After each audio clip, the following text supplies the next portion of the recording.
In 2011, the National Forensics Association published in their journal a survey stating that 20 million students will be enrolled in college. And of that 20 million, 4,000 will be competing in college forensics. And of that 4,000, less than 8% will be black competitors. But what was most surprising was less than 1% of head directors of forensics will be black head coaches. Let's start our regular scheduled program.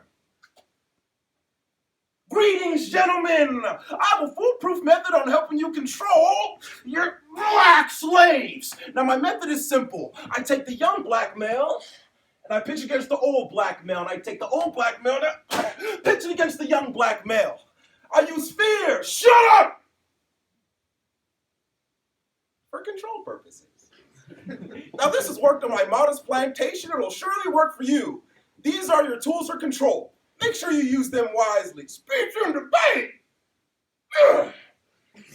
Originally, speech and debate was created so whites can teach the young the art of rhetoric.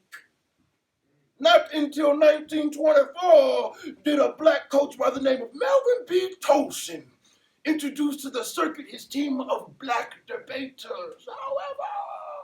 However, Pi Kappa Delta, the oldest forensic society, would not allow his team to compete with the white competitors because of the color of the skin. I know I can be what I want to be. If I work hard at it, I'll get the 1 and not the 3. What are you doing? Tuck in your shirt. Open your mouth. Look confident. This is forensics, reason for decision. Other pieces had more impact. And I just wasn't moved by your selection as much as the others. Jab, jab, punch. Coach told me that I'm fighting forces and I gotta use more than just my body. Jab, jab, punch. Coach said that I gotta make sure that I use my mind because I'm fighting forces stronger than that. Jab, jab, punch. Coach said that I'm gonna get hit. Jab. But how will you react?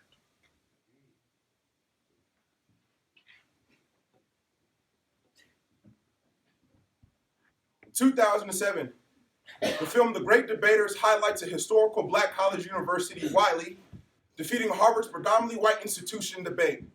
The setting of the film took place in 1935 during Jim Crowe and racial tension was extremely high.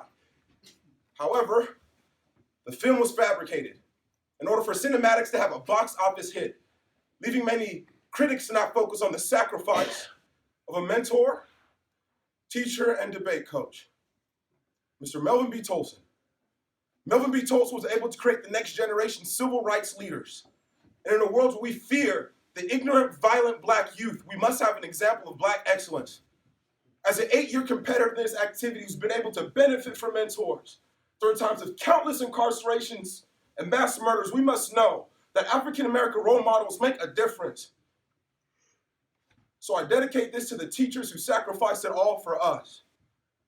Through the articles, Pi Kappa Delta's Interracial Debates by Melvin B. Tolson, How to Make a Slave by Willie Lynch, the prose, It Doesn't Take a Genius by Dr. Tommy Lindsay Jr., my 2015 AFA interpretation ballads, the film, The Great Debaters, and Accidental Hero 408, interviews with Dr. Tommy Lindsay Jr. and the California High School Speech Association, episodes from Oprah Winfrey's television show, poem Jab, Jab, Punch by Robert Hawkins, and Thank You, Coach by me.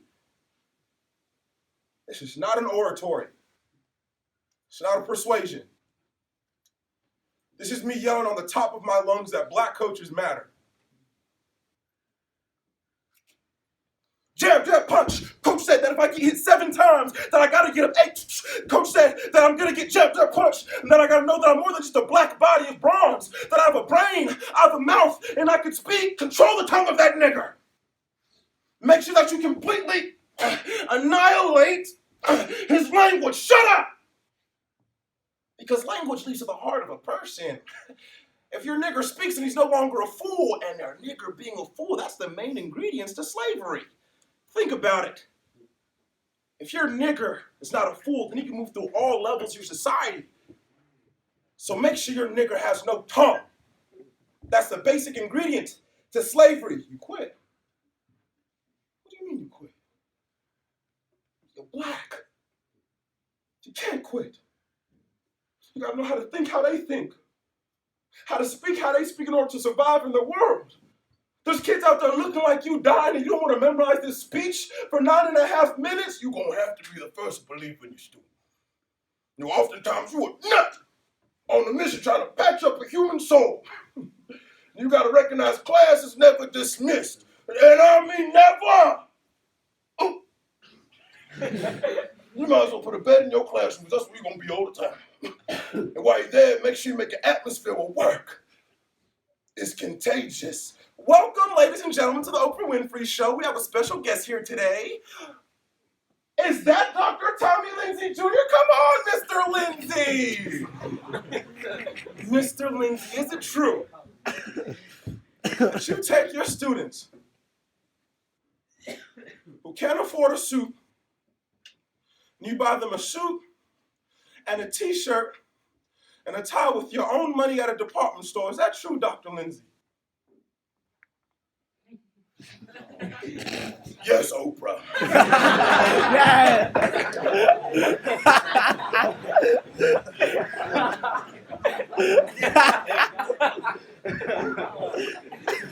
That's true. This is for the black student who goes to a black school in a black neighborhood where the city hates black boys, learning from black men on how to roar like a black lion. So make sure you keep calm when your pages fall out. And don't be scared when it's that judge who hates you. You're not white, you're not Asian, you're not Hispanic, you're not African. You a nigga with a black book. And sometimes this black book feels like a concrete ceiling. And when I flip over an impromptu card, I ask myself, how are these white words relevant to my black life? Reason for decision. I work in public ed with primarily black students, and I deal with this issue every day. Austin, sadly, I think you're misguided if you think the education system will save any black males. Jab, jab, punch. Coach said that boxing is different in life. That in life when a punch comes towards you, you tend to duck and dodge it. But in boxing, you got to come towards it. Help your students. Help them recognize the potential. Now, every student is fertile ground for learning. They may seem distracted or bored. But making sure your student is successful, all you got to do is care. And that doesn't take a genius. Mr. Lowe, do you know who Willie Lynch is? Oh, then allow me to tell you. Take the mind, but keep the body. Break the will for the nigga to resist. Take the meanest, strongest, most restless nigga. Strip him of his clothes. Tar him. Feather him. Beat him. Tie each part of his body to a horse and shred him apart. But you don't stop there, no, Mr. Lowe. What you do is you take a bullwhip and beat the rest of the remaining nigga males in front of the rest of the nigga infants and females. But you don't kill them, no, Mr. Lowe. You put the fear of God in that nigga. And you break him so he'll be useful for production. Mr. Lowe, there's a force out there that doesn't want you to succeed, and it is my job as an instructor to make sure you have all the tools necessary to survive as a man in this world. It's very humiliating to not be able to debate in the same space as white. During Jim Crowe, blacks had to overcome so much. Lynchings were by the hundreds. There was a black Holocaust right here in America.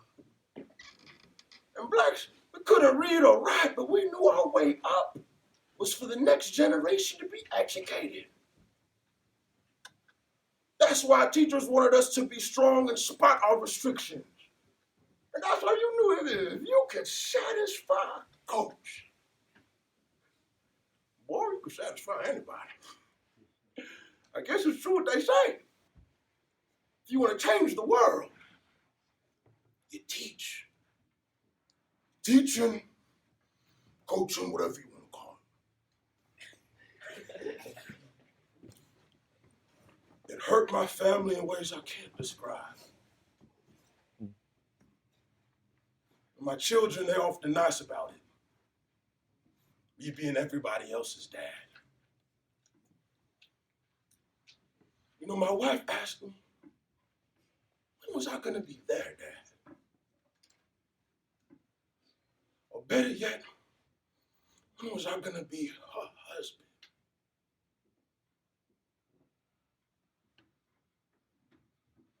I'm sure that if I never taught, I'd still be married. But when God has a calling on your life, you do it. And this is my calling. I saw, Coach, how you stood up against a system that feared your black skin. Thank you for being a genuine black man and explaining to me what racism is and letting me know that all white people aren't evil. And thank you for explaining why we speak, why we dream, why we fight. Thank you for calling me when my brother died. Thank you for visiting the hospital when I attempted suicide. And thank you for just crying with me and calling me when I was in prison. Thank you for treating me like a son when you already have a son and being a dad when my own dad wasn't there and giving me something to do in this world like practice after practice after practice. Even if I never win a national title, a coach's glory doesn't come in a paycheck. A coach's glory comes in making a difference. A coach, you made a difference. In a world that I'd much rather want to see me hanging like strange fruit from a tree, you taught me how to sing. Many of us graduate and don't get to say it, so this is me saying for all of us, thank you. Come in here, Mr. Ashford. Now, why are you in LD? You know you an interpreter. When you do all that talking, you might as well use your voice. You know you got a voice, don't you? Well, how about you join the forensics team? What do you think about that?